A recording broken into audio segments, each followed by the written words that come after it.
সরকারের প্রতি অনুরোধ করব, এই চিত্র দেখার পর আবার আমাদের দুটো কথা মনে পড়বে। অতি দ্রুত এই ঘটনার সাথে সম্পৃক্ত যারা গণহত্যাকারী, তাদের এখনো যাদের গ্রেপ্তার করা যায়নি, তাদের অবিলম্বে গ্রেপ্তার করে বিচারে আওতায় আনতে হবে।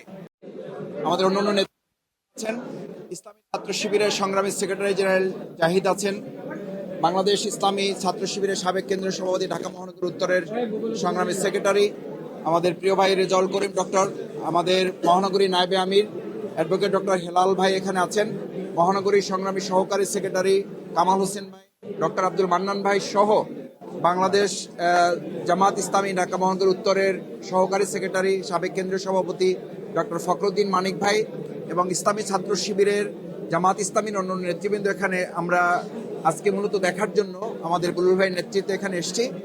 বুলুল ভাই কথা বলেছেন, আমি দুটো কথা বলবো। একটি হচ্ছে বাংলাদেশ ইসলামী ছাত্র শিবির আমাদের এই বাংলাদেশের নতুন যে স্বাধীনতা, এই স্বাধীনতা আনয়নের একটি গুরুত্বপূর্ণ মাইলফলক ভূমিকা তারা পালন করেছে, ছাত্র সমাজের নেতৃত্ব তারা দিয়েছে, তারই একটা উল্লেখযোগ্য অংশ এখানে তারা তুলে ধরেছে। আমি মনে করি আমাদের স্কুল, কলেজ, মাদ্রাসা, বিশ্ববিদ্যালয়ের সর্বস্তরের ছাত্রছাত্রীদের এখানে অংশগ্রহণ করলে এটা আরো সমৃদ্ধ হবে।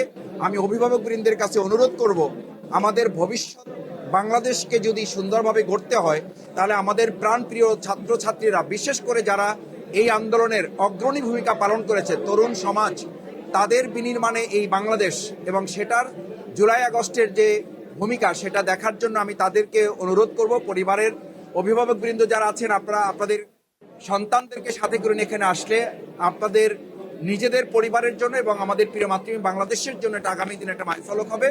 সবশেষ আমি সরকারের প্রতি অনুরোধ করব, এই চিত্র দেখার পর আবার আমাদের দুটো কথা মনে পড়বে। অতি দ্রুত এই ঘটনার সাথে সম্পৃক্ত যারা গণহত্যাকারী, তাদের এখনো যাদের গ্রেপ্তার করা যায়নি, তাদের অবিলম্বে গ্রেপ্তার করে বিচারে আওতায় আনতে হবে এবং তাদের বিচার নিশ্চিত করতে হবে। শেষ কথা হচ্ছে যে আমরা আমাদের এই প্রিয় মাতৃভূমি বাংলাদেশ বিনির্মাণে এখনো বিভিন্ন জায়গায় লক্ষ্য করছি, শিক্ষা প্রতিষ্ঠান থেকে শুরু করে সরকারের বিভিন্ন জায়গায় সেই সময়ের দোসররা, আওয়ামী দোসররা এখনো বসে আছে।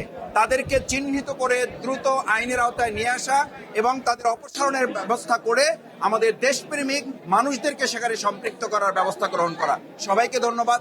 আসসালামু আলাইকুম রহমতুল্লাহ।